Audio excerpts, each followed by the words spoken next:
But again, like I've been on other teams where, when I was in Dallas my first year, we were all like 21.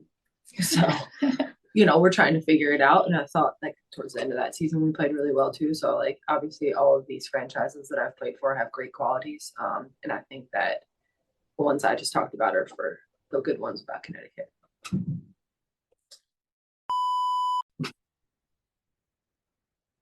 Yeah. Gabby, you're muted still. I cannot hear. Sorry, that was so embarrassing. There you go. Hi, Marina. So, Unrivaled doesn't begin until the beginning of next year. So, what are your plans until then? Well, I need to fix my ankle. And then after that, I'm gonna go to Europe, probably see my sister play and do a little vacation. Bring eat me up for that one. And then I will get back to working and adding more things to my game. Thank you. Jordan, go ahead. Hey Marina, so I just wanted to ask, obviously you were traded to the Sun mid-season. Just kind of what was your biggest takeaway playing alongside Dewana and AT? Yeah. I mean, I'm really grateful to get a chance to play with people that have that much experience and hold people accountable. And honestly, in the short time that I played with them this season, I learned so much about how I can be more effective for a team to make a run to the championship. Now, I know we lost game 5, but we could have easily been in the finals also. So just being able to take all the good things that I got from them, even though it didn't end the way we wanted it to, and kind of apply that to whatever happens next. Emily?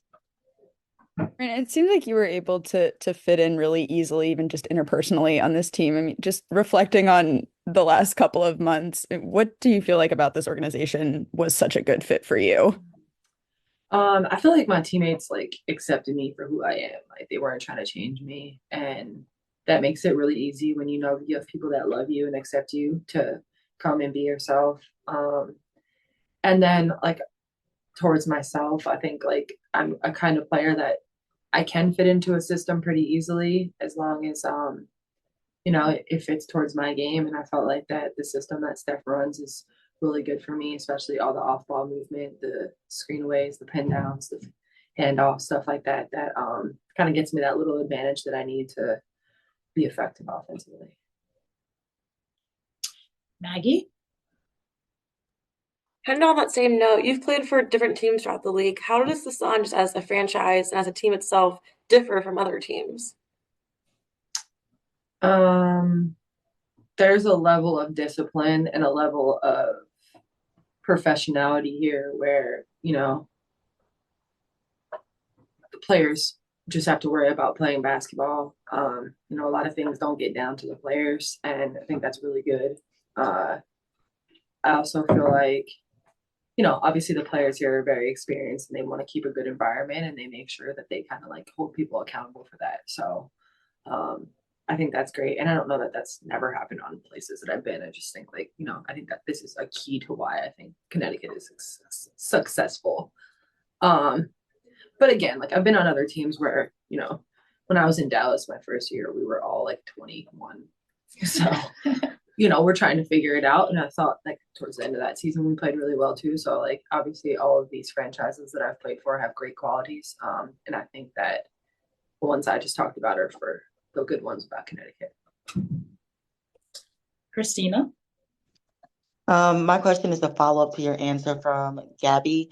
You said you wanted to add more things to your bag in the off season. What are those things?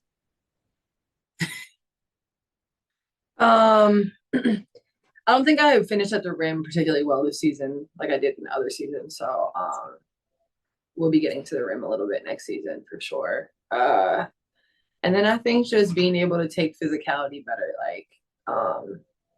I think this year I was in better shape to be able to, outlast people and stuff. But I think for me, being able to have that awareness of every time that I get hit all the time, it's upsetting and it really annoys me. So I think because I really don't like to get hit. So if I can kind of build some more muscle to be a little more durable and it doesn't take such a toll on me. And then also, be able to hit back too. So yeah, I want to hit back next year. Tarika? We're not talking about punching. I'm talking about arm bars and stuff. Like, calm down, everybody. They're like, oh, she's gonna punch somebody in the face next year. Like, I'm not doing that. Marina, the fans and the media have had such a fun time talking about your relationship with Dejanay, and how you two seem to have go from competitors to tight friends on the court. Can you just kind of talk about what it's like, or kind of describe the relationship that you were able to build with Dejanay, if one at all, and just how fun it was, if it was fun at all, to go from playing with such a competitor as an opponent to playing with such a competitor as a teammate? Yeah. I mean, first off, obviously, like, to even have that competition with somebody, like, there's a level of respect there. Like, I've always respected her game, even though I was not saying that when I was talking to her. That was not true, though. But I was, I don't know if I would have given that. I was hoping to get in her head, but it didn't really go that well. But, just, like, seriously, she's a competitor that you really want to have on your team. And I think that's something that, like, I can relate to. A lot of people are always like, you want Mabrey on your team, not against you. And I think Nay is also kind of like that. So that's something that we can kind of bond over. And then, there's a level of respect there. Like, she's put a lot of work in, and a lot of people thought she wasn't going to be good in this league or / make it in this league. So I'm happy to, like, kind of see her go and against all the odds, and that's another thing that I can relate to too. So I think us understanding that we have a lot more in common than maybe we thought we did, so that kind of led to us building a relationship. And obviously, it takes time. At first it's like, okay, does she like me, does she not? I don't know. Right.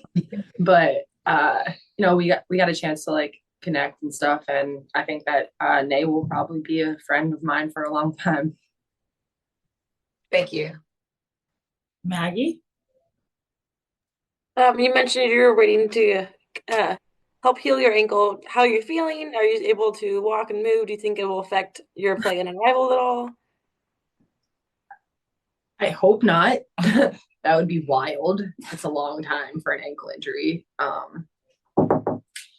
But I have to get MRI and stuff, so I didn't do that yet. I'm hoping that it's just a terrible ankle sprain, and our lovely doctors here will get me back on the court kicking and screaming. Yeah, so I'll be fine. I mean, I'm not gonna lie, it definitely really hurts right now, and I can't walk that well, but I'll be back out there soon. Any other questions? Nope. I'll find a way to get back out there. Megan? Hey, I was like struggling to get that hand up, man. Zoom technology. But hey, Marina, I'm Megan Hall with For the Win in USA Today. Wanted to ask you about your relationship with DB. Obviously, she's a longtime veteran in the league, but what do you think of her leadership this season and how that impacted you joining the team? Yeah, I mean, DB has been a supporter of mine for years. We always joke, like, after all the games where we play against each other, she'd always say, like, you're one of my favorite players. And, like, obviously that's like crazy to hear when you've been watching her since Auburn, since Phoenix. She scored her first my first basket scored on me in the WNBA was DeWanna. And the classic up and under, so that was great. But it's okay. So I think just, like, knowing that someone, like, you look up to and wanted to, not mold your game after, obviously I'm not 6'4", but just, have those qualities. I see what she did to win and all the plays she used to make and how she led her teammates through grace. And it's really hard to do when you have all that experience and you don't make many mistakes out there, and you're trying to bring younger players along who do make a ton of mistakes, like myself. And she does it with grace. Like, she's very soft and gentle, but also to the point. And I think it's it's a lot easier to take when somebody really respects you, but also trying to help you and push you further. So I will definitely appreciate her for that. And ending with Noah? Marina, you mentioned earlier you're excited about the opportunity to stay in the US for Unrivaled. Outside of just like the fact that that's cool, you don't have to go overseas. Like, what are you most excited about from a 3-on-3 standpoint? Like, are there things that you're hoping to accomplish, hoping to experience with that league? Yes. No, yeah. There's obviously, you know, the level of competition throughout the league, especially since it's some of the top players in the world. So, you know, you always want to go out there and show that you're part of that, and you have your own little skill set that's hard to stop. So that's definitely something that I'll be out there trying to do. But also just the chance to, like, in my 6 years of professional basketball, I've never had a season where I can sit home and really add stuff to my game. So hopefully this stupid ankle injury doesn't take too long, because I really want to get out there and like really add some stuff to my game that I know next season will be super effective, and Unrivaled's a chance to like kind of put it in action. So hopefully. Thanks. Thank you. Okay.